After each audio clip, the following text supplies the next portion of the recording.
مسلم علماء و محققین کی جانب سے قرآن مجید میں مذکور ایک نبی کا نام سمجھنے میں تشویشناک غلط فہمی ہوئی ہے۔ ان نبی کا نام ادریس علیہ السلام ہے۔ سب جانتے ہیں کہ بائبل میں مذکور بہت سے انبیاء علیہم السلام کے نام اور واقعات قرآن مجید میں کثرت سے نقل ہوئے ہیں، لیکن قرآن مجید میں یہ نام ان کے بائبل کے ناموں کے معرب ورژن ہیں، نہ کہ ان کے اصل عبرانی یا آرامی نام۔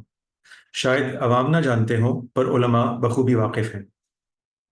ناموں میں تبدیلیاں کوئی عربی کا خاصہ نہیں، بلکہ ایک زبان کا کسی بھی دوسری زبان میں ترجمے کا عام طریقہ کار ہوا کرتا تھا۔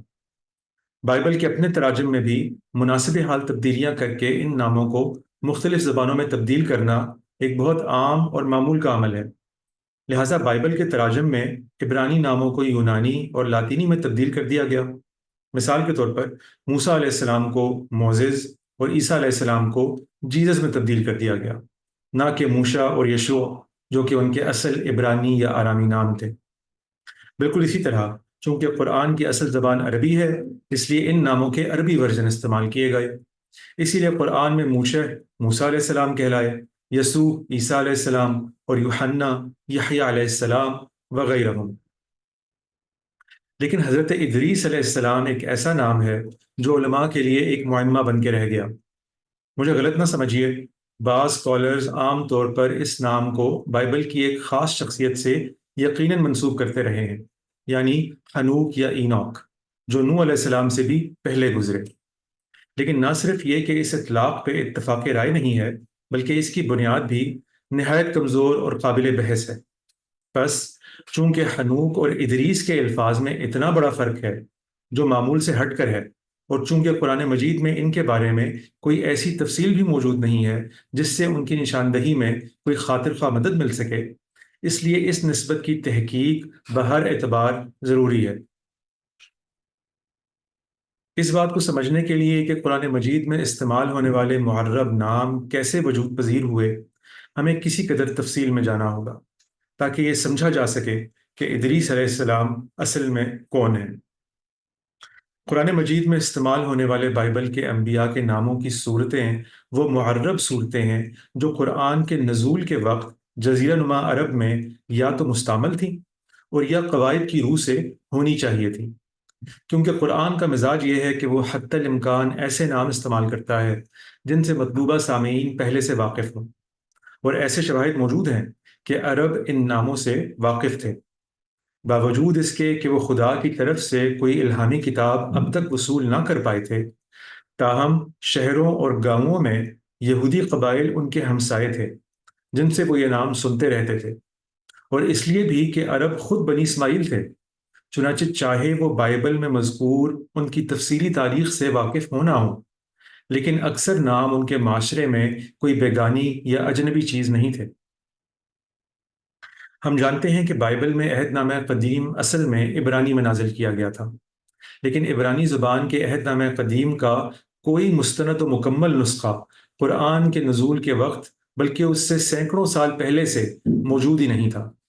اس وقت دستیاب مستند بائبل دراصل یونانی زبان کا بائبل تھا، یعنی سبعینیہ یا ہفتاوی ترجمہ، جسے انگریزی میں سیپٹوجنٹ کہتے ہیں۔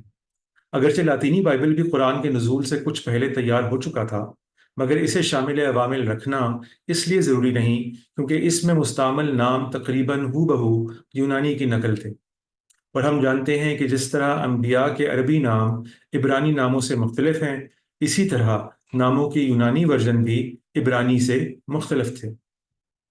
لہٰذا قرآن میں موجود کسی بھی نبی کے معرب نام کے لیے دو امکانات ہوئے، یا تو عبرانی نام معرب ہوا اور یا یونانی نام، اور ان دونوں زبانوں کے قواعد میں فرق تراجم میں بھی اپنے فرق سے نمایاں ہوتے اور کس زبان سے معرب ہوئے کا پتہ بھی دیتے ہیں۔